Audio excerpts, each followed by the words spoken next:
राज्यों में कन्वर्ट किया हुआ है, उसे एक पूरे राष्ट्र के रूप में कन्वर्ट किया हुआ है, इसे इसी प्रकार की सीमाओं के रूप में हम लोग अन्य देशों को देखते हैं। सुभाष बाबू की जो प्रतिमा है वो कैसी लगती है? बिना चश्मे के अच्छी नहीं लगती होगी। जब पागल बताया और उसके ऊपर हंसा, उसे लंगड़ा बोला, तो ये बात हालदार साहब को अच्छी नहीं लगी। प्यारे विद्यार्थियों, आज के इस वीडियो में मैं पंकज शर्मा आप सभी का हार्दिक अभिनंदन करता हूं। आज हम शुरू करने वाले हैं क्षितिज भाग 2, जो कि हमारे कोर्स ए का पोर्शन है और इसका हम पढ़ेंगे गद्य खंड। इस गद्य खंड को हम शुरू करें उससे पहले मैं एक महत्वपूर्ण जानकारी आपको देना चाहता हूं। प्यारे विद्यार्थियों, यूट्यूब पर एक नया चैनल लॉन्च हुआ है जिसका नाम है हाई प्रोफाइल। हाई प्रोफाइल ने जो कंटेंट डेवलप किए हैं वो आपके लिए बहुत ही बेनिफिशियल है, क्योंकि वो आपकी करियर काउंसलिंग से रिलेटेड, आपकी साइकोलॉजिकल काउंसलिंग से रिलेटेड और आपके अनेकानेक विषयों से संबंधित कई अट्रैक्टिव वीडियोज़ प्रोवाइड करवाता है। ये वीडियोस आप लोगों के लिए बहुत ही बेनिफिशियल होंगे, इसलिए आप लोग यूट्यूब पर सर्च करें हाई प्रोफाइल और इसके कंटेंट का लाभ लें। धन्यवाद। चलिए शुरू कर रहे हैं हम आज हम पढ़ने वाले हैं क्षितिज भाग 2 का पहला चैप्टर। तो पहला चैप्टर दिया हुआ है नेताजी का चश्मा। अब नेताजी का चश्मा जो चैप्टर है, इसके राइटर लिखे हुए हैं यहाँ पर स्वयं प्रकाश जी, जो कि बहुत इंपॉर्टेंट है। याद रखेंगे राइटर का नाम हम हर एक चैप्टर का, ये बहुत ज़रूरी है। अब इसमें हम 4 पॉइंट पर बात करेंगे। तो पहला तो हम करेंगे विषय वस्तु पर चर्चा, यानी कि जो कंटेंट दिया हुआ है वो क्या है, यानी कहानी में कैरेक्टर कौन कौन से हैं, कहानी किस तरीके से आगे बढ़ती है और उससे हमें क्या सीखने को मिल रहा है। दूसरा हम बात करेंगे बहुवैकल्पिक प्रश्नोत्तर पर, यानी कि MCQs, मल्टीपल चॉइस क्वेश्चंस जो होते हैं उन पर हम बात करेंगे, जो कि साथ ही साथ चलेंगे। एक स्लाइड को हम लोग पढ़ेंगे और उसमें जो क्वेश्चन बनते हैं उन क्वेश्चन को हम लोग डिस्कस करते चलेंगे। तो इस प्रकार से हम बात करेंगे बहुवैकल्पिक प्रश्नोत्तर पर। उसके बाद हम बात करने वाले अभ्यास प्रश्नोत्तर, जो हमारे चैप्टर में दिए हुए होते हैं। चैप्टर खत्म होता है, उसके बाद में जो क्वेश्चंस दिए होते हैं उसमें से कुछ इंपॉर्टेंट क्वेश्चंस पर हम लोग बात करेंगे, जो कि हैं अभ्यास प्रश्नोत्तर। और उसके बाद उसमें से जो सबसे महत्वपूर्ण प्रश्नोत्तर है, यानी विगत वर्षों में जो प्रश्नोत्तर आए हैं अलग अलग रूप में परिवर्तित होकर के, अलग अलग भाषा के रूप में परिवर्तित होकर के, है ना, अपना स्वरूप बदल करके, उनको भी हम लोग यहाँ पर डिस्कस करेंगे। तो इस प्रकार से 4 पॉइंट्स पर हम लोग डिस्कस करने वाले हैं हमारा फर्स्ट चैप्टर, जिसका नाम है नेताजी का चश्मा और राइटर हैं इसके स्वयं प्रकाश जी। ठीक है, चलिए देखते हैं। तो प्यारे बच्चों, इसमें सबसे पहले हम लोग शुरू कर रहे हैं पाठ प्रवेश से। जैसा कि मैं हमेशा बोलता हूं, जब भी हम कोई चैप्टर पढ़ने वाले होते हैं तो हमें सबसे पहले उसका पाठ प्रवेश पढ़ना चाहिए, जिससे कि हमें उस कंटेंट के बारे में जानकारी प्राप्त हो। हमें मालूम पड़े कि हम लोग इसके अंदर कौन से किरदार पढ़ेंगे, कौन सी कहानी पढ़ेंगे और वो कहानी हमें किस ओर ले जाती है, यानी कि हमें उससे सीखने के लिए क्या मिलता है। तो इसका पाठ प्रवेश हम देखते हैं। देखिए ज़रा, यहाँ पर लिखा हुआ है, ऐसा भूभाग जो चारों ओर से सीमाओं से घिरा हुआ हो, उस भाग को देश का नाम नहीं दिया जा सकता। यानी भूमि के किसी टुकड़े को आप देश नहीं कह सकते। लेखक ने बड़ी बात कहने की कोशिश की है, किसी भी भूभाग को आप देश नहीं कह सकते, क्योंकि देश केवल भूभाग से नहीं बनता, देश बनता है उसमें रहने वाले नागरिकों से। यानी कि अगर कोई जंगल की कोई भूमि का टुकड़ा है, कोई ऐसा द्वीप है जहाँ पे लोग नहीं है, तो वो देश नहीं हो सकता। वो भूमि का टुकड़ा कहला सकता है, कोई भूभाग कहला सकता है, लेकिन वो देश नहीं कहला सकता। तो देश किसे कहेंगे? उसे कहेंगे जहाँ पर नागरिक हो, नदियाँ, पहाड़ों, पेड़ पौधों, वनस्पतियों, पशु पक्षियों से जो घिरा हुआ हो। यानी कि लेखक ने क्या बोला, देश केवल भूभाग से नहीं बनता, देश बनता है उसमें रहने वाले नागरिकों से, वहाँ नदियों से, पहाड़ों से, पेड़ पौधों, वनस्पतियों और पशु पक्षियों से। इन सब का संयोजन एक स्थान पर जब मिलता है तो उसे हम देश कहते हैं, अन्यथा वो केवल भूमि का टुकड़ा कहलाता है। ठीक, अर्थात सीमाएं तो केवल किसी देश के विभाजन में सहायक होती हैं। हमने अपने देश को अलग अलग सीमाओं में बांटा हुआ है, हमने राज्यों में कन्वर्ट किया हुआ है, उसे एक पूरे राष्ट्र के रूप में कन्वर्ट किया हुआ है। इसे इसी प्रकार की सीमाओं के रूप में हम लोग अन्य देशों को देखते हैं। देश को असल में परिभाषित करते हैं उस स्थान की प्रकृति, यानी कि वहाँ का क्लाइमेट कैसा है, वहाँ की जलवायु कैसी है, वहाँ का पारिस्थितिक तंत्र कैसा है, वहाँ के लोग कैसे हैं। देखिएगा आगे, उस स्थान की प्रकृति, लोग और पशु पक्षी, यानी कि ये 3 महत्वपूर्ण तथ्य हैं जो किसी भी धरती के टुकड़े को देश के रूप में परिवर्तित करते हैं। अन्यथा वो केवल भूमि का टुकड़ा होगा। देश कब बनेगा? जब वहाँ पर वहाँ की प्रकृति और वहाँ के लोग और पशु पक्षी जब एक जगह पर संयोजित हो जाएंगे, तो उस भूमि के टुकड़े को फिर हम भूमि का टुकड़ा न कह करके, एक भूभाग न कह करके देश कहेंगे। आगे लिखा है, इन सबसे प्रेम करने तथा इनकी समृद्धि के लिए किए गए विकास के लिए प्रयास करने का नाम देशभक्ति है। क्या लिखा है आगे लेखक ने लिखा है कि इन्हीं तीनों चीज़ों के लिए, किसके लिए? प्रकृति के लिए, मनुष्य के लिए और आगे लिखा है पशु पक्षी। इन सबको समृद्ध कैसे किया जाए, इनका विकास और सुरक्षा कैसे हो, ठीक है, इसी का जो प्रयास किया जाता है इसे हम कहते हैं देशभक्ति। बहुत शानदार डेफिनेशन लिखी हुई है कि हमारे देश में जो मनुष्य हैं, हमारे देश की जो प्रकृति है और जो पशु पक्षी हैं, हम उन सबका संरक्षण करें, हम उनकी रक्षा करें, समय समय पर उनके विकास में सहयोगी हों, तब जाकर के हम अपने इस भाव को देशभक्ति कहेंगे। ठीक है। इसमें मुझे एक और विचार याद आता है, अटल बिहारी वाजपेयी जो भारतवर्ष के भूतपूर्व प्रधानमंत्री रहे, उन्होंने एक बड़ा अच्छा कोटेशन कहा था।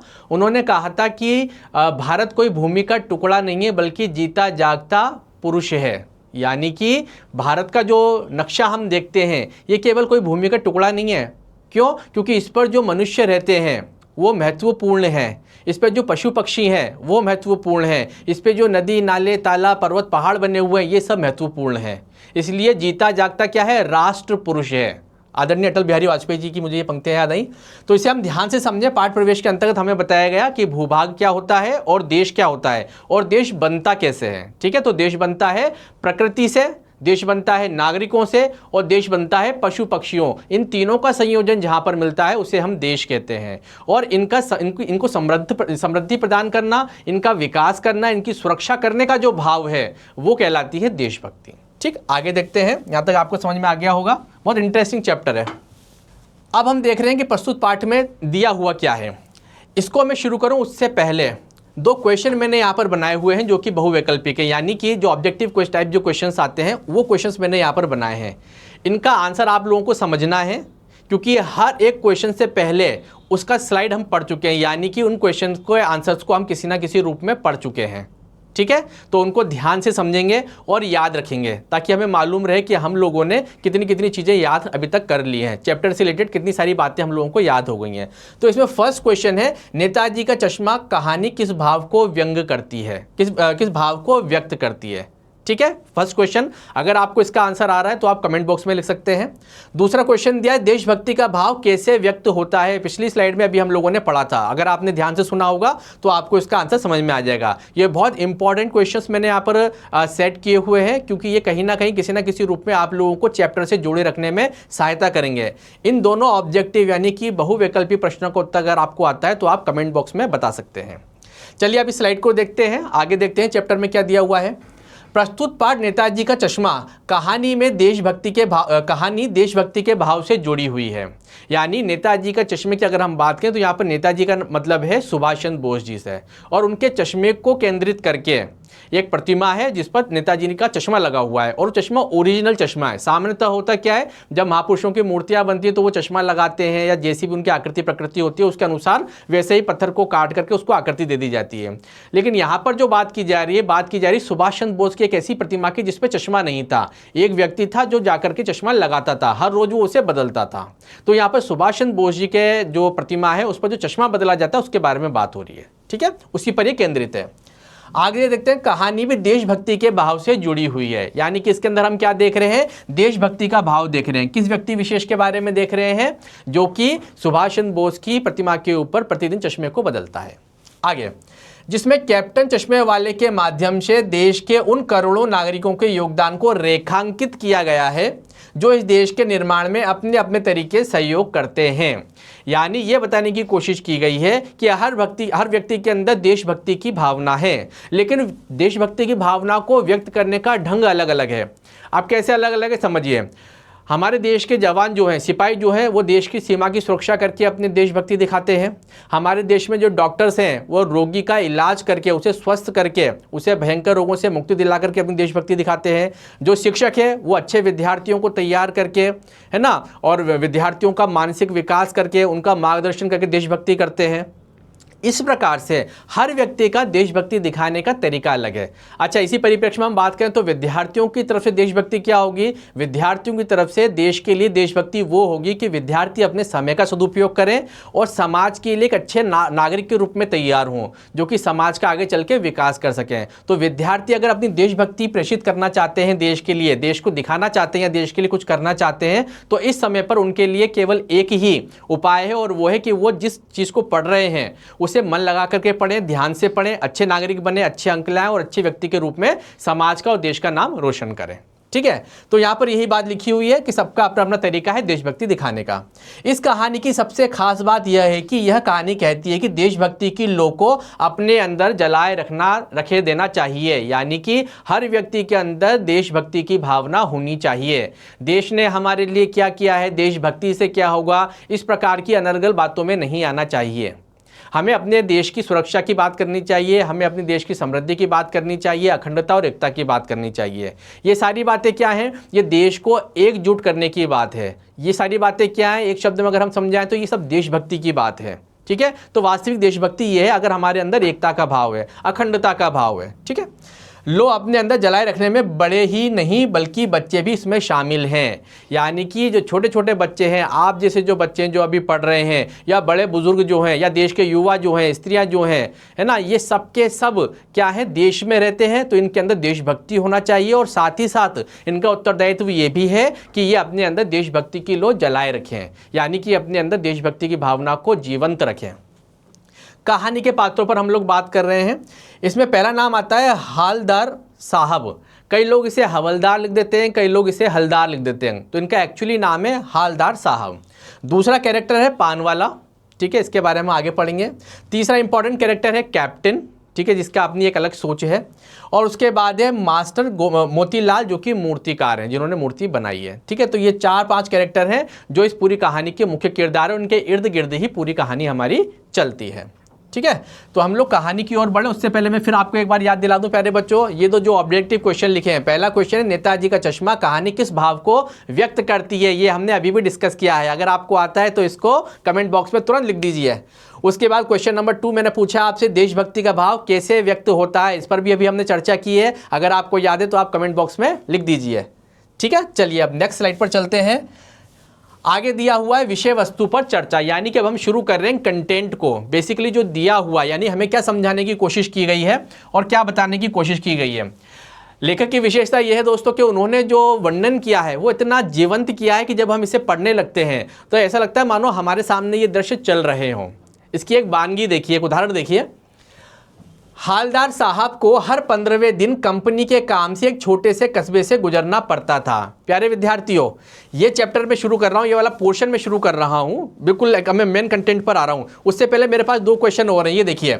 क्वेश्चन नंबर 3 दिया, इस पाठ के लेखक कौन हैं, जो कि हमने फर्स्ट स्लाइड में डिस्कस किए थे कि लेखक कौन है। अगर आपको नाम आता है तो आप कमेंट बॉक्स में डाल दीजिए उस नाम को। और क्वेश्चन नंबर 4 है, नेताजी की मूर्ति किसने बनवाई थी। ठीक है, इन 2 क्वेश्चन को याद रखेंगे। अब मैं चल रहा हूं विषय वस्तु पर, देखिएगा जरा कि हालदार साहब को हर 15वें दिन कंपनी के काम से छोटे कस्बे से गुजरना पड़ता था। अब ये कस्बा क्या होता है भाई, कस्बा वो जगह होती है जो ना तो पूरी तरीके से गांव है और ना पूरी तरीके से शहर है, यानी इन दोनों के बीच का जो माहौल है, इन दोनों के बीच का जो स्टैंडर्ड है, लिविंग स्टैंडर्ड है, वो होता है कस्बा। ना पूरी तरीके से गाँव है और ना पूरी तरीके से वो शहर है। ठीक, इसमें लिखा है गुजरना पड़ता था। उस कस्बे में एक लड़कों का स्कूल, एक लड़कियों का स्कूल, एक सीमेंट का कारखाना, 2 ओपन सिनेमा घर तथा एक नगर पालिका थी। वेरी इंपॉर्टेंट लाइन मैंने पढ़ी है आपके। ये कस्बे के अंदर क्या था, एक लड़के का स्कूल था, एक लड़कियों का स्कूल था, एक सिनेमा घर था जो कि ओपन था, खुला हुआ था, और उसके बाद एक नगर पालिका थी। ठीक है, नगर पालिका तो आप जानते ही, छोटे शहरों में जो अपने नगर के विकास के लिए जो संगठन होता है, सरकारी संगठन, उससे हम कहते हैं।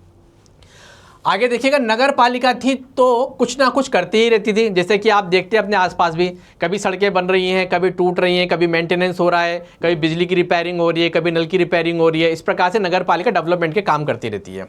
सड़कें पक्की करवाने का काम, तो कभी शौचालय, तो कभी काव्य सम्मेलन करवा दिया। काव्य सम्मेलन यानी कि कवि सम्मेलन जिसे हम कहते हैं, सामान्यतः सार्वजनिक जो कार्यक्रम होते हैं, जैसे 15 अगस्त हुआ, 26 जनवरी हुआ, तो इस समय पर काव्य सम्मेलन होता है, यानी कवि सम्मेलन वगैरह हो जाता है। इस प्रकार से एक बार नगर पालिका के एक उत्साही अधिकारी ने मुख्य बाजार के चौराहे पर सुभाष चंद्र बोस की संगमरमर की प्रतिमा लगवा दी।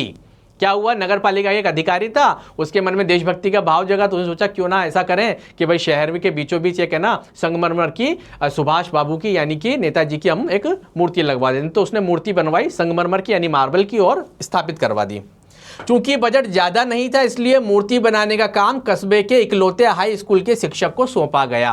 अब बजट तो ज़्यादा था नहीं, कस्बा था, छोटी नगर पालिका, अब वहाँ पर इतना ज़्यादा बजट नहीं था, यानी इतने पैसे तो होते नहीं थे खर्च करने के लिए, डेवलपमेंट के लिए। तो ऐसे में उन्होंने क्या किया, एक शिक्षक को ये काम सौंप दिया कि भाई तुम जाना मूर्ति का एक आकार प्रकार बना लो, किस प्रकार की बनेगी, कितने हाइट की बनेगी, कैसी बनेगी, और ये काम तुम संभालो। यानी उन्होंने काम एक शिक्षक को दे दिया।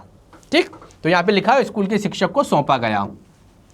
अब आगे देखते हैं, इसमें फिर मैं 2 क्वेश्चन दोहरा दूं। क्वेश्चन नंबर 3 दिया है, इस पाठ के लेखक कौन है। वेरी इंपॉर्टेंट क्वेश्चन, 1 नंबर में आ सकता ही है। अगर आपको याद है तो आप लोग इसको कमेंट बॉक्स में मेंशन कर दीजिए तुरंत। नंबर 4 क्वेश्चन दिया है, नेताजी की मूर्ति किसने बनवाई थी। इसे हमने अभी भी डिस्कस किया है, याद है तो कमेंट बॉक्स में आंसर लिख दीजिए। ये आपके लिए बहुत बेनिफिशियल रहेंगे बच्चों, ये आपको चैप्टर से कनेक्ट रखेंगे और इसकी जो बारीकियां हैं वो आपको याद हो जाएंगी। ठीक है, चलिए आगे देखते हैं। इसके बाद आया है, मूर्ति सुंदर बनी थी, बस एक चीज की कमी थी। अब वो शिक्षक को जो दायित्व दिया गया उसने कोशिश करी भाई और अपने प्रयासों से उसने एक मूर्ति बना दी। अब मूर्ति सुंदर बनी थी ऐसा बता रहे हैं लेखक, बस एक चीज की कमी थी। क्या? नेताजी की आंख पर चश्मा नहीं था। प्यारे बच्चों, आपने जब भी सुभाष चंद्र बाबू की यानी कि सुभाष चंद्र बोस की आपने कहीं भी प्रतिमा देखी होगी या कोई चित्र देखा होगा तो आपने देखा होगा कि वो ब्लैक कलर की फ्रेम वाला एक चश्मा पहनते हैं, हमेशा से पहनते थे। तो ऐसे में आपने हर चित्र में उसे देखा होगा। लेकिन यहाँ पर क्या हुआ, शिक्षक ने जो मूर्ति बनाई वो थी तो बड़ी सुंदर, लेकिन उसमें एक आश्चर्य की बात थी और वो ये थी कि सुभाष बाबू के चश्मा नहीं लगा हुआ था। ठीक, आगे देखते हैं। एक सचमुच के चश्मे का चौड़ा काला फ्रेम मूर्ति को पहना दिया गया। तो अब क्या करें भाई, मूर्ति तो बन चुकी है, अब लग नहीं सकता उसके अंदर। तो उन्होंने क्या किया, एक ओरिजिनल चश्मा लाया जैसा होता है जनरली, वो ला करके सुभाष बाबू की प्रतिमा को पहना दिया। ठीक, कैसा था वो, चौड़ा और काली फ्रेम का, जैसा कि वो पहनते थे। जब हालदार साहब आए तो उन्होंने सोचा वाह भाई, यानी कि हालदार साहब देख करके खुश हो गए। ठीक है, कि ये तो बहुत अच्छा किया आपने, चश्मा पहनाना भूल गए थे तो यहाँ पे ला करके एक रियल चश्मा यानी कि सच का चश्मा पहना दिया उनको। तो ये आइडिया ठीक है, मूर्ति पत्थर की पर चश्मा रियल है, यानी कि प्रतिमा तो बनाई है पत्थर की लेकिन इसको जो चश्मा पहनाया वो रियल है। तो वो देख करके हालदार साहब जो है वो बड़े खुश हुए कि लोगों के अंदर कितनी सम्मान की भावना है कि वो इस चीज़ को भूल गए, तो उन्होंने इस कमी को इस प्रकार से पूरी कर दिया, है ना। दूसरी बार जब हालदार साहब आए तो उन्होंने देखा कि मूर्ति पर तार का फ्रेम वाले गोल चश्मा लगा था। अब हालदार साहब जब दोबारा घूमते हुए वहाँ पर आए, जब वो वहाँ पर अपने सरकारी काम से आए तो उन्होंने देखा कि इस बार जो सुभाष बाबू का चश्मा लगा हुआ था वो कुछ दूसरी तरीके का था, वो तार का बनाया हुआ लगाया हुआ था। तो उनको बड़ा आश्चर्य हुआ कि पहले तो रियल चश्मा लगाया था, अभी बदल दिया, यानी लोगों के अंदर बड़ा इंटरेस्ट है, बड़ा उत्साह है सुभाष बाबू को लेकर के, तो इनका चश्मा बदल दिया है, चश्मा बदलते रहते हैं ऐसा। तीसरी बार फिर उन्होंने नया चश्मा पाया। इस बार वे पान वाले से पूछ बैठे कि नेताजी का चश्मा हर बार कैसे बदला जाता है। यानी कि हालदार साहब जब तीसरी बार वापस लौट करके आए तो वो अपने शौक के अनुसार, शौकीन थे वो पान खाने के, तो पान वाले के यहाँ पर गए और जाकर के पूछ रहे हैं कि भाई मैं आज तीसरी बार जब यहाँ पर आया हूँ तो मैं देख रहा हूँ सुभाष बाबू के आज तीसरे प्रकार का चश्मा लगा है, तो ऐसा कौन व्यक्ति है जो बार बार इनके चश्मे बदलता रहता है। उन्होंने पान वाले से जाकर के पान खाते हुए पूछा तो पान वाले ने बताया कि यह काम कैप्टन चश्मे वाला करता है। अब एक कैप्टन चश्मे वाला क्या है, कैप्टन एक नाम है, ये ध्यान रखना, ठीक है, जो चश्मा बनाने का काम करता है। हालदार साहब को समझते देर न लगी कि बिना चश्मे वाली मूर्ति कैप्टन को खराब लगती होगी। यानी कि हालदार साहब जो अभी तक आश्चर्य में लगे हुए थे, उन्हें लगता था कि भाई ऐसा कौन व्यक्ति है जो आकर के रोज़ इनकी जो है चश्मा बदल जाता है, मूर्ति को नया चश्मा पहना जाता है। तो अब उनके समझ में आया, उन्होंने ऐसा समझा कि भाई ये कैप्टन नाम का कोई व्यक्ति है और इसको सुभाष बाबू की जो प्रतिमा है वो कैसी लगती है, बिना चश्मे के अच्छी नहीं लगती होगी और उसके अंदर देशभक्ति का भाव है, तो वो आकर के अपनी दुकान से चश्मा ला करके सुभाष चंद्र बाबू की मूर्ति को पहना जाता है। देखिएगा, समझते देर न लगी कि बिना चश्मे वाली मूर्ति कैप्टन को खराब लगती होगी, क्योंकि सुभाष बाबू शुरू से चश्मा लगाते थे और अभी चश्मा नहीं लगता मूर्ति पर तो उसे खराब लगता होगा, ऐसा हालदार साहब ने सोचा। इसलिए अपने उपलब्ध फ्रेम में से एक चश्मे को वह नेताजी की मूर्ति पर फिट कर देता होगा। ये उनके मन में भाव आया कि भाई चश्मा वाला जो है जिसका नाम कैप्टन है, ये कैप्टन एक नाम है। तो उन्होंने सोचा हालदार साहब ने कि उसे प्रतिमा अच्छी नहीं लगती होगी बिना चश्मे के, तो वो अपनी दुकान से एक नया फ्रेम ले आता है, डेली ला करके मूर्ति को पहना देता है, क्योंकि उसके अंदर देशभक्ति की भावना है, वो सुभाष चंद्र बाबू को पसंद करता है। ऐसी चीज़ें उन्होंने सोची। किसने सोची ये बात? हालदार साहब ने, जो कि रोज़ ये देख रहे हैं कि रोज़ चश्मा बदल रहा है प्रतिमा का। अब मैं इसके बाद नेक्स्ट पर चलूँ, आगे देखिए क्वेश्चन नंबर 5 दिया हुआ है मैंने ऑब्जेक्टिव में, सड़कें पक्की करवाने का काम कौन करता था, यानी जो कस्बा है वहाँ पर सड़कें पक्की करवाने का काम कौन करता है। अगर इस क्वेश्चन का आंसर आपको आता है तो आप कमेंट बॉक्स में लिखिए तुरंत। उसके बाद नंबर 6, सुभाष चंद्र बोस की प्रतिमा किस वस्तु से बनी थी, यानी किसको ऑर्डर दिया गया और उसने काय की बनाई थी प्रतिमा। ठीक है, तो ये ध्यान से आप लोग, अगर आपको आंसर आता है इसका तो आप कमेंट बॉक्स में तुरंत लिख दीजिए, ये आपको चैप्टर से कनेक्ट रखेंगे क्वेश्चंस। ठीक है, इनके आंसर्स मैं नहीं बताऊंगा आपको खुद को ध्यान से सुनना है वीडियो को, और उसके आंसर जो है आपको कमेंट बॉक्स में लिखते हुए जाना है। इससे आपको मालूम पड़ जाएगा कितना % चैप्टर आपको याद रह गया, कौन कौन सी घटनाएं आपको याद रह गई हैं, जो आपके लिए आगे बहुत ही बेनिफिशियल होंगी। चलिए अब हम लोग आगे चलते हैं। नेक्स्ट देखिएगा, जब कोई ग्राहक वैसे ही फ्रेम की मांग करता, अब हुआ क्या कि कैप्टन साहब की दुकान थी चश्मे की, ला करके नया चश्मा सुभाष बाबू को पहना देते थे, रोज़ बदल देते थे, और ऐसा बोला गया कि जब भी कोई ग्राहक उनके पास आता और उसे फ्रेम पसंद आ जाता, कौन सा, जो सुभाष बाबू के लगा हुआ है, तो वो क्या करते कैप्टन साहब, सुभाष बाबू वाला चश्मा जो था, वो जो फ्रेम थी वो ग्राहक को दे देते थे और एक नया फ्रेम लेकर के सुभाष बाबू को फिर से लगा देते थे, यानी फिर से वापस उनको एक नया चश्मा पहना देते थे। तो जब कोई ग्राहक वैसे ही फ्रेम की मांग करता, जैसा मूर्ति पर लगा है तो वह उसे मूर्ति से उतारकर ग्राहक को दे देते थे, कौन, कैप्टन चश्मे वाले, और मूर्ति पर नया फ्रेम लगा देते थे। चूंकि मूर्ति बनाने वाला मास्टर चश्मा बनाना भूल गया था, तो कैप्टन साहब क्या करते थे, अपना फ्रेम उतार लेते थे, ग्राहक को दे दिया और उसकी जगह सुभाष बाबू की प्रतिमा पे नया फ्रेम लगा दिया। ठीक है, और वे ऐसा क्यों करते थे, क्योंकि जो मूर्ति बनाने वाला था वो सुभाष बाबू के चश्मा लगाना भूल गया था, तो वो अपनी ओर से डेली एक नया चश्मा उनको पहना देते थे। हालदर साहब ने पान वाले से जानना चाहा, यानी उन्होंने पान वाले से पूछा कि कैप्टन चश्मे वाला नेताजी का साथी है या आज़ाद हिंद फौज का कोई भूतपूर्व सिपाही है। यानी हालदर साहब के अंदर इतना ज़्यादा आश्चर्य उत्पन्न हुआ, उन्हें लगा कि ऐसा व्यक्ति जो चश्मे बनाने का काम करता है और रोज़ नए नए चश्मे पहना रहा है सुभाष बाबू को, तो इस व्यक्ति का सुभाष बाबू से लगाव क्या है, क्या ये उनका साथी है या उनकी जो आज़ाद हिंद फौज थी, सुभाष बाबू ने अपनी आज़ाद हिंद फौज बनाई थी देश को आज़ाद कराने के लिए। ठीक है, तो उनको लगा शायद उसका कोई सिपाही तो नहीं है ना, तो ये क्या है, मतलब ये भूतपूर्व सिपाही तो नहीं, भूतपूर्व यानी पहले उनके साथ सिपाही बन के रहा हो या उनकी सेना में रहा हो, तो इसके अंदर श्रद्धा हो सुभाष बाबू के लिए, तो क्या ये इसलिए चेंज कर देता, ऐसा एक जिज्ञासा हालदार साहब के अंदर उत्पन्न हुई। या आज़ाद हिंद फौज का कोई भूतपूर्व सिपाही। पान वाले ने बोला कि वह लंगड़ा क्या फौज में जाएगा, वह पागल है इसलिए ऐसा करता है। लेकिन वो जो थुलथुल मोटा सा पान वाला था, जो हंसता था तो उसका पेट भी हंसता था उसके साथ में, पूरा हिल जाता था वो, तो उसने अपना पान थूकते हुए साइड में और फिर हलदार साहब को बताया कि अरे वो तो लंगड़ा है, पागल है, उसका दिमाग खराब है इसलिए वो ऐसे करता है। यानी कि सुभाष बाबू का जो चश्मा चेंज कर रहा है उसे ये पान वाला पागल बना रहा है, पागल बता रहा है कि ये व्यक्ति जो है पागल है और लंगड़ा है, ये कोई सेना वेना में नहीं था और ये कोई कैप्टन भी नहीं है, इसका नाम कैप्टन है।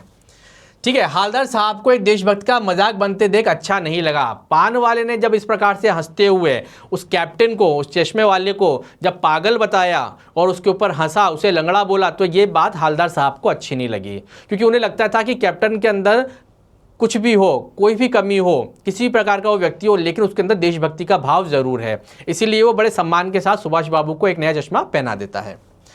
कैप्टन को देखकर उन्हें आश्चर्य हुआ, क्योंकि वह एक बूढ़ा मरियल लंगड़ा सा आदमी था। अभी कैप्टन था कौन, कैसा दिखता था, हालदार बाबू की उसकी जब पहली मुलाकात हुई, जब उन्होंने देखा कि ये है कैप्टन, तो वो कैसा था, बहुत पतला दुबला, मरियल यानी कि जिसके शरीर में जान ही ना हो, बिल्कुल दुबला पतला। ठीक है, लंगड़ा था, यानी एक पैर से वो लंगड़ाता भी था। उसके बाद जिसके सिर पर गांधी टोपी तथा चश्मा था, गांधी जी जिस प्रकार की टोपी पहना करते थे या पहनते थे उनके अनुयायी, गांधी जी के अनुयायी जो टोपी पहनते थे वैसी ही टोपी वो पहना करता था। कौन, कैप्टन चश्मे वाला। ठीक है, तो पतला दुबला सा व्यक्ति था और शरीर से अपाहिज था, यानी कि वो लंगड़ा था, और उसने टोपी पहन रखी थी जी, गांधी जी के जो अनुयायी पहनते वो वाली, साथ ही उसने चश्मा भी लगाया हुआ था। उसके एक हाथ में एक छोटी सी संदूकची और दूसरे में एक बांस में टंगे ढेरों चश्मे थे। क्या था, एक तो छोटा सा संदूक था उसके हाथ में, दूसरा एक बांस का डंडा था जिस पर उसने थोड़ी सी व्यवस्था करके उसको थोड़ा सा डेकोरेट करके उस पर कई सारे चश्मे टांग रखे थे। वैसे जैसे आप देखते हैं ना सड़क के किनारे बहुत सारे लोग छोटी छोटी दुकान लगा लेते हैं, उसमें बहुत सारे चश्मे लटका लेते हैं ऐसे करके, तो चलती फिरती दुकान थी मतलब उस व्यक्ति की। तो एक जगह पर खड़ा हो जाते, लंगड़े तो चला नहीं जाता था उनसे, और वहाँ पर उन्होंने एक बांस के ऊपर कई सारे चश्मे लगा लिए और एक संदूकची यानी कि एक छोटा सा बक्सा जो था वो साथ में लेकर के चलते थे। कौन चलते थे, कैप्टन साहब, ध्यान रखिएगा इसका। अब इसमें देखिए एक इंपॉर्टेंट क्वेश्चन, चश्मे वाले को कैप्टन क्यों कहते थे। इंपॉर्टेंट क्वेश्चन है, ध्यान रखिएगा इसको, ठीक है। अगर आपको इसका आंसर आता है तो आप इसे कमेंट बॉक्स में लिखेंगे। क्वेश्चन नंबर 8 देखिए, हवलदार साहब को नेताजी की मूर्ति देखकर क्या याद आता था? हवलदार साहब को नेताजी की मूर्ति देख करके क्या याद आता था? एक तो उन्होंने आज़ाद हिंद फौज की बात करी, दूसरा एक और मैं आपको चीज़ बताऊं, सुभाष बाबू ने नारा दिया था, तुम मुझे खून दो मैं तुम्हें आज़ादी दूंगा। यानी सुभाष बाबू को जब भी हम देखते हैं, आप और हम भी जब देखते हैं, तो सुभाष बाबू हमेशा में यूनिफॉर्म में नज़र आते हैं, चश्मा लगाए हुए होते हैं, और उनके ये जो नारे हैं ये बहुत प्रचलित थे उस समय। उनकी जो आज़ाद हिंद फौज थी वो भी बड़ी प्रचलित थी उस समय पर। तो ये दो चीज़ें लेखक को याद आती हैं, ठीक है। आगे देखते हैं। तो यहाँ तक हमने पढ़ा। अब उसके बाद देख रहे हैं, वह उसका वास्तविक नाम जानना चाहते थे। किसका? कैप्टन का। कौन जानना चाहते थे? हवलदार साहब, क्योंकि वो उसके व्यक्तित्व से बड़े प्रभावित हुए। उनको लगता था ये कोई ना कोई देशभक्त है और इसके अंदर देशभक्ति की भावना है। परंतु पान वाले ने इससे ज़्यादा बताने से मना कर दिया। अब पान वाला क्या था, उनका मजाक बनाया कैप्टन का, और फिर वो अपने काम में लग गया। और उन्होंने पूछा, भाई बताओ मुझे इसका वास्तविक नाम कौन है, कहाँ से आए, कैसे हैं? तो बोले कि मैं नहीं बताता इसके बारे में ऐसा कुछ भी, यानी कि मैं दूसरों के बारे में कोई जानकारी नहीं देता। साल के भीतर, यानी 1-2 साल के भीतर, हवलदार साहब ने नेताजी की मूर्ति पर कई चश्मे लगते हुए देखे। यानी 2 साल तक लगातार हवलदार साहब देखते रहे कि भाई बार बार चश्मा बदल रहा है। यानी कोई आ रहा है, कोई ग्राहक आया तो चश्मा उसको दे दिया, उसकी जगह नया चश्मा लगा दिया। यानी हर दूसरे दिन कोई ना कोई चश्मा नेताजी के जो है बदल दिया जाता था। तो 2 साल तक वो ये सिस्टम देखते रहे। आगे लिखा है, एक बार जब हवलदार साहब कस्बे से गुजरे तो मूर्ति पर कोई चश्मा नहीं था। 2 साल तक तो उन्होंने देखा कि हर रोज चश्मा चेंज हो रहा है। कोई ना कोई व्यक्ति आता है ग्राहक, और वो चश्मा पसंद कर लेता है तो वो ले जाता है सुभाष बाबू को चश्मा, और फिर उसकी जगह पर कैप्टन बाबू जो हैं वो क्या करते हैं, सुभाष बाबू को नया चश्मा लगा देते हैं। तो वो देखते हैं कि मूर्ति पर हर दूसरे दिन तीसरे दिन एक नया चश्मा लगा हुआ है। लेकिन उन्होंने देखा कि एक बार उन्होंने देखा कि कस्बे से जब वो गुजर रहे थे तो मूर्ति की ओर देखा उन्होंने कि आज कौन सा चश्मा है, ऐसा उनके अंदर जिज्ञासा थी। तो उन्होंने देखा कि आज मूर्ति पर कोई भी चश्मा नहीं था। तो बड़े आश्चर्य में पड़ गए कि आज क्या हुआ, आज तो कोई भी चश्मा नहीं है। पूछने में पता चला कि कैप्टन मर गया, यानी वो जो चश्मे वाला था कैप्टन, उसकी मृत्यु हो गई थी। इसलिए उनको मालूम पड़ा कि आज मूर्ति पर कोई भी चश्मा नहीं है। उन्हें बहुत दुख हुआ। 15 दिन बाद कस्बे से गुजरे तो सोचा कि वहाँ नहीं रुकेंगे, पान भी नहीं खाएंगे, मूर्ति की ओर भी नहीं देखेंगे। यानी उन्हें जब मालूम पड़ा कि नेताजी का जो चश्मा बदलने वाला व्यक्ति था, जिसका नाम था कैप्टन चश्मे वाला, उसकी मृत्यु हो गई, तो वो बड़े दुखी हुए। और उन्होंने अपने ड्राइवर से बोला कि भाई अपन जब इस कस्बे से गुजरेंगे ना, अगली बार जब अपन आएंगे तो मेरे को यहाँ पे रुकना भी नहीं है चौराहे पर, और मुझे पान भी नहीं खाना है, ठीक है ना, और मैं मूर्ति की तरफ तो बिल्कुल भी नहीं देखूंगा। यानी उन्हें दुख हो रहा था कि अब नेताजी का चश्मा बदलने वाला वो व्यक्ति नहीं रहा। ठीक, आगे नहीं देखेंगे। परंतु आदत से मजबूर हवलदार साहब की नज़र चौराहे पर आते ही मूर्ति की ओर उठ गई। हवलदार साहब ने बड़ा सोचा, लेकिन बहुत दिनों बाद जब वो लौट करके आए उसी कस्बे में वापस, और वो वहाँ से निकल ही रहे थे, तो आदत के अनुसार उनकी दृष्टि उस मूर्ति की ओर चली ही गई।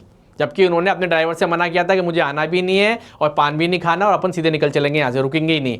लेकिन फिर भी चूंकि उनकी हैबिट में था ये देखना, तो एक बार जब वो वहाँ से गुजरे तो उन्होंने देखा कि मूर्ति की ओर उनकी नज़र अपने आप चली गई। वे जीप से उतरे और मूर्ति के सामने जाकर खड़े हो गए। यानी बड़े दुखी थे वो। मूर्ति की आंखों पर सरकंडे से बना हुआ छोटा चश्मा लगा हुआ था। यानी वैसे तो वो देखते थे चश्मा है ही नहीं, लेकिन एक बार जब वो वहाँ से गुजरे तो उन्होंने देखा कि भाई आज, उन्होंने तो मना किया होता ना कि मूर्ति की तरफ देखना भी नहीं है और रुकना भी नहीं है, चाहे वो अपने को पान भी नहीं खाना है और अपने को निकल जाना सीधा। लेकिन वो निकले तो आदत के अनुसार मूर्ति की तरफ देखा तो उन्होंने देखा कि मूर्ति पर चश्मा है। और कैसा चश्मा है? सरकंडे का। यानी एक प्रकार की जो लता बेल होती है, या समझ लो एक प्रकार की जो घास होती है, जो बड़ी मजबूत सी होती है, आकार प्रकार में बड़ी होती है, ठीक है। तो वो उसकी मूर्ति पर, यानी सुभाष बाबू की मूर्ति पर उसको तोड़ के मरोड़ के बांध करके एक चश्मा लगाया हुआ है, ठीक है। किसका? सरकंडे का। तो वो खड़े होकर के देखने लगे। मूर्ति की आंखों पर सरकंडे से बना हुआ छोटा सा चश्मा रखा था, जैसा बच्चे बना लेते हैं। यह देखकर हवलदार साहब की आंखें नम हो गईं। यानी कि जैसे बच्चे कोई लता को तोड़ करके, कोई छोटी सी डाली को तोड़ करके, उसको तोड़ मरोड़ करके अपना चश्मा बना लेते हैं खेलने के लिए, वैसे ही बच्चों ने क्या किया हुआ था, सरकंडे का वो लेकर के उसको तोड़ के मरोड़ के बांध के एक छोटा सा चश्मा बना दिया, और किसको लगा दिया? संगमरमर की जो प्रतिमा थी सुभाष बाबू की, उसको पहना दिया। ये देख करके जो हवलदार साहब थे उनकी आंखें नम हो गई। यानी कि उनको वो इमोशनल हो गए कि देखो कितना बच्चों ने कितना अच्छा काम किया और सुभाष बाबू की जो बिना चश्मे की प्रतिमा थी इसको जैसे तैसे करके एक चश्मा पहना दिया। ठीक, अब इसमें भी 2 क्वेश्चन है, देखिएगा जरा। नगर पालिका ने ड्राइंग मास्टर मोतीलाल से मूर्ति क्यों बनवाई, इसको हमने डिस्कस किया है। ठीक है, सेकंड थर्ड स्लाइड में हमने देखा था इसको कि नगर पालिका ने ड्राइंग मास्टर मोतीलाल से मूर्ति क्यों बनवाई। उसके बाद नेक्स्ट क्वेश्चन है, नेताजी का चश्मा कहानी का उद्देश्य क्या है। ये 2 इंपॉर्टेंट क्वेश्चन दिए हुए हैं इसके अंदर, इनको ध्यान से समझ लेना और अगर आपको आंसर आता है तो कमेंट बॉक्स में तुरंत लिखेंगे इसको। ठीक है, तो उनकी आंखें नम हो गई। किनकी आंखें नम हो गई? उनकी हवलदार साहब की। उनको लगा कि आज भी हमारे देश में जो युवा हैं, जो बच्चे हैं, उनके अंदर देशभक्ति की भावना है, क्योंकि वो शुरू से देखते चले आ रहे थे, कैप्टन था, लंगड़ा था, गरीब व्यक्ति था, लेकिन फिर भी वो क्या करता था, सुभाष चंद्र बाबू की प्रतिमा को जाकर के चश्मा पहनाता था और बदलता रहता था। यानी उस व्यक्ति के अंदर देश प्रेम की भावना थी।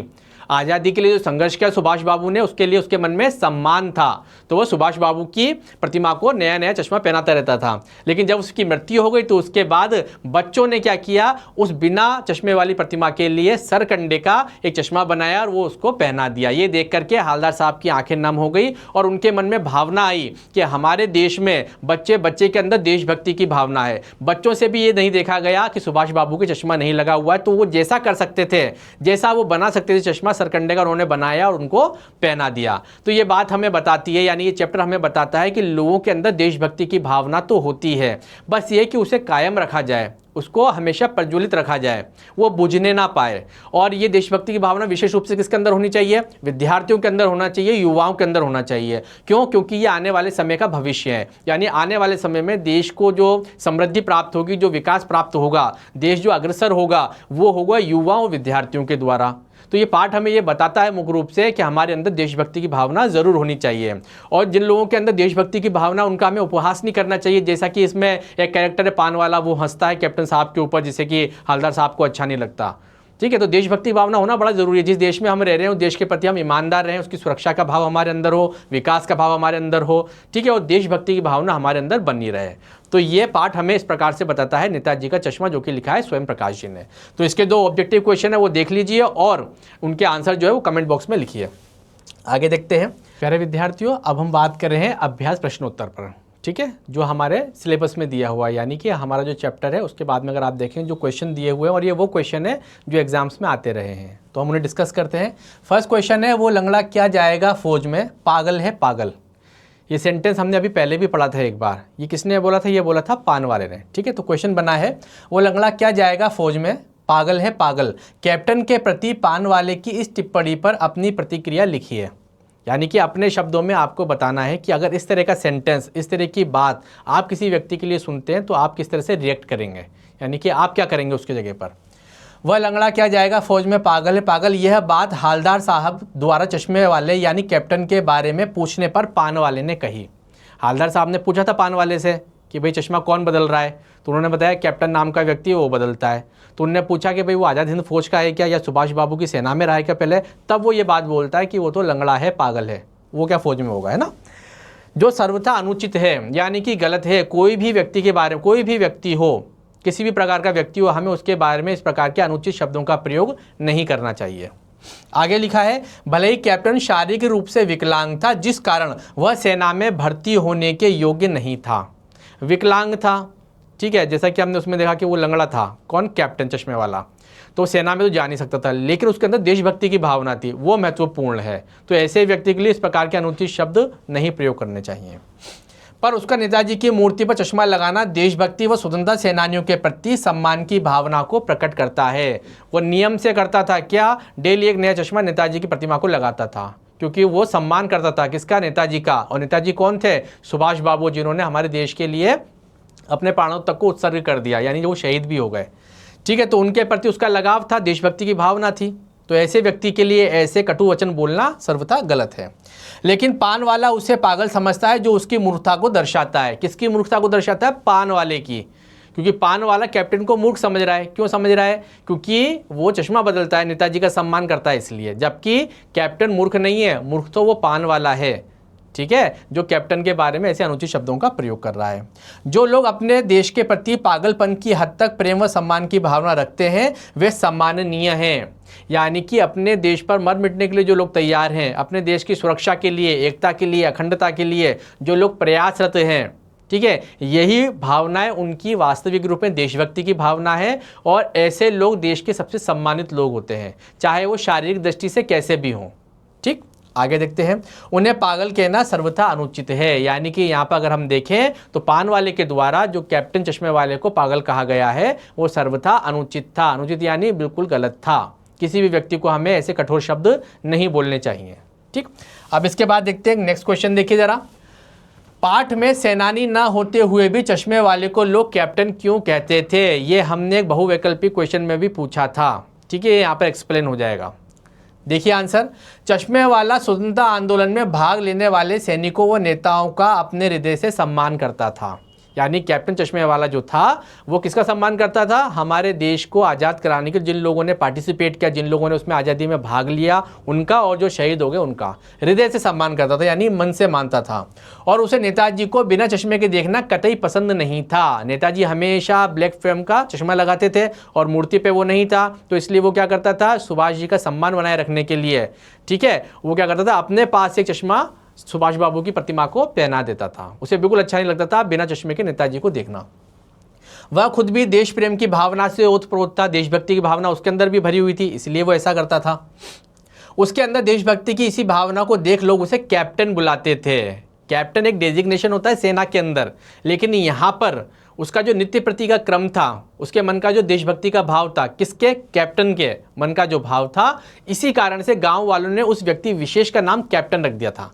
ठीक, इसके बाद क्वेश्चन नंबर 3 दिया हुआ, मूर्ति पर सरकंडे का चश्मा क्या उम्मीद जगाता है? यानी कि अंत में जब अंतिम बार जब प्रतिमा को देखा हवलदार साहब ने, तो वो सरकंडे की जो है एक फ्रेम बनी हुई थी जो कि सुभाष बाबू की प्रतिमा को पहनाई हुई थी। तो उसको देख करके उसके मन में क्या उम्मीद जगी? हवलदार के मन में, है ना। देखिए, मूर्ति पर सरकंडे का चश्मा उम्मीद जगाता है कि हमारे देश के लोगों, खासकर युवाओं के अंदर देशभक्ति की भावना अभी भी बरकरार है।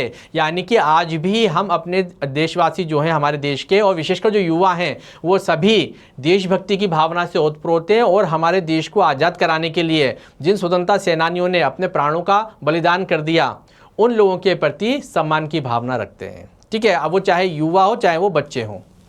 यही युवा किसी भी देश का भविष्य होते हैं। वर्तमान समय में विद्यार्थी आप और इस समय में जो युवा हैं, जो राष्ट्र की प्रगति के लिए कार्य कर रहे हैं, वो सब क्या है? आने वाले भारत का भविष्य है। और उनके अंदर देशभक्ति की अगर भावना है तो निश्चित रूप से भारत विकास की ओर अग्रसर है। अगर इनके अंदर अपने देश के लिए प्रेम व सम्मान है तो हमारे देश का भविष्य उज्जवल और सुरक्षित है। यानी कि ये छोटी सी घटना ये बताती है कि अगर किसी गांव के छोटे से कस्बे, किसी कस्बे के छोटे से बच्चे, यानी कि जो विद्यार्थी हैं, जो बालक हैं, वो सरकंडे से जब एक छोटा सा फ्रेम बना करके मूर्ति को पहना सकते हैं, तो ये भाव प्रदर्शित करता है कि हमारे देश के लोगों के अंदर, चाहे वो युवा हो चाहे वो बच्चा हो, उसके अंदर देशभक्ति की भावना है। और जिस देश के निवासियों के अंदर देशभक्ति की भावना होती है, निश्चित रूप से उस देश का भविष्य उज्ज्वल होता है। ठीक है, तो यहाँ पर यह बात कहने का प्रयत्न किया गया है। आगे देखते हैं नेक्स्ट क्वेश्चन नंबर 4। बार बार सोचते क्या होगा उस कौम का जो अपने देश की खातिर घर गृहस्थी, जवानी, जिंदगी सब कुछ होम देने वालों पर भी हंसती है और अपने लिए बिकने के मौके ढूंढती है। यानी कि एक व्यंग किया गया है ये प्रश्न के माध्यम से कि हमारे देश में सारी देशभक्ति से ओतप्रोत है, ऐसा नहीं है। कुछ लोग ऐसे भी हैं जो क्या कर रहे हैं? देश को बेचने में लगे हुए हैं। यानी देश को नुकसान हो जाए कोई बात नहीं, लेकिन उनका स्वार्थ पूरा होना चाहिए। ठीक है, जो क्या कर रहे हैं? अपनी घर गृहस्थी में फंसे हुए हैं, बार बार देश सेवा की सोचते हैं, लेकिन देश सेवा के मामले में वो क्या है? नील बड़ा सन्नाटा, यानी जीरो हैं। तो ऐसे लोग जो कि अपने आप को बेचने के लिए तैयार हैं, तो उनके होते हुए देश का क्या हाल होगा?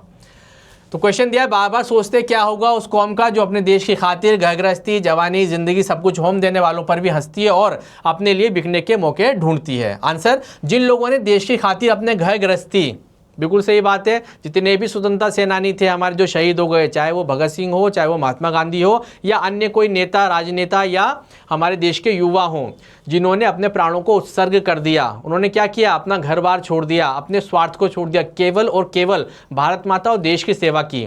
वे लोग सबसे महान है इस देश में। अपनी घर गृहस्थी, जवानी, यहाँ तक कि जिंदगी भी दांव पर लगा दी, सिर्फ देश सेवा को ही अपना कर्तव्य समझा। ये कौन लोग थे? ये बहुत अलग लोग थे। ये वो लोग थे जिनके अंदर देशभक्ति और देश की भावना कूट कूट कर भरी हुई थी। आगे, आज लोग उन पर भी हंसते हैं, आज भी उनके ऊपर हंसा जाता है ना, उनके ऊपर किसी न किसी प्रकार का व्यंग किया जाता है, जैसा कि इस चैप्टर में भी हमें देखने के लिए मिला, पान वाले के द्वारा कैप्टन साहब के ऊपर जो व्यंग किया गया था। देखिएगा, अगर देशभक्तों को लोग मूर्ख से ज़्यादा कुछ और नहीं समझते हैं। ऐसे लोग देश के प्रति अपने कर्तव्यों को भूलकर हर वक्त सिर्फ अपने स्वार्थ के बारे में ही सोचते हैं। जो हमारे देश के शहीदों का सम्मान नहीं करते हैं, देश की सुरक्षा विकास की बात नहीं करते हैं, देश को बांटने की बात करते हैं, वो सब स्वार्थी हैं और देश का नुकसान करना चाहते हैं। ठीक, आगे देखिए, किसी भी सीमा को पार कर सकते हैं, किसके लिए? अपने स्वार्थ को सिद्ध करने के लिए, यानी अपने आर्थिक लाभ के लिए, किसी प्रकार के लाभ के लिए कोई भी सीमा वो पार कर सकते हैं। तो ऐसे में इस देश का भविष्य क्या होगा, यही सोचकर हालदार साहब दुखी हो जाते हैं। यानी कि यहाँ पर ये जो सेंटेंस लिखा गया है प्रश्न के रूप में, इस बात को सोच करके हालदार साहब दुखी हो जाते हैं। क्यों? क्योंकि जब वो पान वाले से कैप्टन के बारे में अनर्गल सुनते हैं, अनुचित शब्द सुनते हैं, वो उनके ऊपर हंसता है, तो ऐसे में उनको दुख होता है कि हमारे देश के अंदर ऐसे लोग भी हैं जो हमारे शहीदों के ऊपर हंसते हैं। तो ऐसे स्वार्थी लोग किसी भी हद तक जा सकते हैं, ठीक है, देश को नुकसान पहुंचा सकते हैं। इस भावना को सोच करके यहाँ पर लिखा है हालदार साहब दुखी हो जाते हैं। ठीक, आगे देखते हैं। अब इसके बाद हम बात कर रहे हैं महत्वपूर्ण प्रश्नोत्तर। आज जब मैं महत्वपूर्ण प्रश्नोत्तर की बात करता हूं तो 2014 से लेकर के 2024 तक के जो क्वेश्चंस आए हैं इस चैप्टर से रिलेटेड, उनके बारे में मैं बात कर रहा हूं। ठीक है, तो उसमें पहला क्वेश्चन हम देख रहे हैं, लेखक ने इस पाठ में कस्बे का कैसा दृश्य दिखाया है? कस्बे के बारे में हमने बात की थी, ऐसा स्थान जो ना पूरी तरीके से गाँव है और ना पूरी तरीके से शहर है, थोड़ा सा डेवलप हुआ है और डेवलपमेंट अभी चल रहा है, उसे शहर भी नहीं कह सकते और गाँव भी नहीं कह सकते, ऐसा स्थान होता है कस्बा। हर 15वें दिन कंपनी को कोई ना कोई ऐसा काम होता है जिसके कारण हर 15वें दिन हालदार साहब को उस कस्बे से गुजरना होता था। आगे देखिए, कस्बा उतना बड़ा नहीं था जितने अक्सर कस्बे हुआ करते हैं, यानी वो छोटा सा स्थान था एक। उस कस्बे में वैसे कुछ ही मकान थे जिन्हें पक्का मकान कहा जा सकता है, कच्चे पक्के मकानों का मिश्रण था। सारे मकान कच्चे नहीं थे, सारे मकान पक्के भी नहीं थे। और जिसे बाजार कहा जा सके वैसा वहाँ पर केवल एक ही बाजार था, काम चलाऊ बाजार। ठीक है, जहां पर आवश्यकता की चीजें मिल जाएंगी आपको, जो जो चीजें चाहिए उतना। ठीक है, उस कस्बे में 2 स्कूल थे, जैसा कि हमने पहले भी बात की थी, एक लड़कियों का स्कूल था और एक लड़कों का स्कूल था। ठीक है, 2 स्कूल थे जिनमें से एक लड़कों का स्कूल था, दूसरा लड़कियों का स्कूल था। उस कस्बे में एक सीमेंट का छोटा सा कारखाना भी था, वहां 2 ओपन एयर सिनेमा घर भी थे और एक नगर पालिका भी थी। यानी कि वहाँ पर क्या था, 2 स्कूल थे, सिनेमा घर था और नगर पालिका भी थी। इस प्रकार का दृश्य था किसका? कस्बे का। आगे देखते हैं, नेक्स्ट क्वेश्चन दिया है, पाठ के अनुसार कस्बे की नगर पालिका क्या काम करती है? इंपॉर्टेंट क्वेश्चन है। देखिए जरा, लेखक कहते हैं कि जहाँ नगर पालिका होती है वहाँ कुछ ना कुछ नया बनता या बिगड़ता रहता है, कुछ ना कुछ काम वो करती ही रहती है। सड़कें बनाने का काम करेगी, फिर सड़कें तोड़ करके नए सड़कें बनाने का काम करेगी, है ना। हम अपने आसपास की परिवेश में देखते हैं ना, सड़कों की मेंटेनेंस चल रहा है, नई सड़कें बन रही हैं और नई नालियां बनाई जा रही हैं, साफ़ सफाई की व्यवस्था की जा रही है। इस प्रकार की चीज़ें नगर पालिका करती है, नगर पालिका का काम होता है। तो ये कुछ ना कुछ करती रहती है जिस भी शहर में है। उस कस्बे में भी कोई ना कोई काम चला ही रहता था। कौन से कस्बे में? जहाँ की ये कहानी है ना, जहाँ पर हालदार साहब निकलते हैं जिसके कस्बे से। वहाँ कभी वहाँ कोई सड़क पक्की करवा दी जा रही होती थी, कभी कुछ स्थान बना दिए जाते थे, कभी कबूतरों के लिए घर बनवा देते थे, तो कभी सभाएं करवा दी जाती थी। यानी कि डेवलपमेंट का कोई ना कोई काम वहाँ पर चलता रहता था, नए निर्माण वहाँ पर होते रहते थे। या तो फिर सार्वजनिक समारोह जो होते थे, जैसे ही 15 अगस्त 26 जनवरी के दिन कवि सम्मेलन करा दिए, यानी लोगों की गैदरिंग करवाना, छोटे मोटे मेलों का आयोजन करना, हाट बाजार लगा देना, इस प्रकार की चीज़ें। कस्बे की उसी नगर पालिका के किसी उत्साही बोर्ड या प्रशासनिक अधिकारी ने एक बार शहर के मुख्य बाजार के मुख्य चौराहे पर नेताजी सुभाष चंद्र बोस की एक संगमरमर की मूर्ति लगवा दी थी। यानी क्या किया नगर पालिका ने? भाई देशभक्ति की भावना जागृत हुई नगर पालिका अधिकारी के मन में, तो उसने क्या किया, जो मुख्य बाजार था और उसका भी जो मुख्य चौराहा था वहाँ पर क्या किया, डेवलपमेंट के नाम पर या अपनी देशभक्ति प्रदर्शित करने के लिए सुभाष बाबू यानी कि सुभाष चंद्र बोस की एक प्रतिमा लगा दी, जो कि संगमरमर की बनी हुई थी। ठीक है, तो पाठ के अनुसार कस्बे की नगर पालिका काम करती है, डेवलपमेंट का काम करती है, सड़कें बनाने का काम करती है। जहाँ पर भी नगर पालिका नगर निगम होते हैं ये कुछ ना कुछ काम करते ही रहते हैं। तो यहाँ पर उस घटना का वर्णन किया गया है जहाँ पर नगर पालिका के एक अधिकारी ने संगमरमर की एक प्रतिमा लगवा दी। कहाँ पर? मुख्य चौराहे पर सुभाष बाबू की। आगे देखते हैं, क्वेश्चन नंबर 3 है, मूर्ति पर असली चश्मे को पहनाने पर हलदार साहब लोगों की देशभक्ति की सराहना क्यों कर रहे हैं?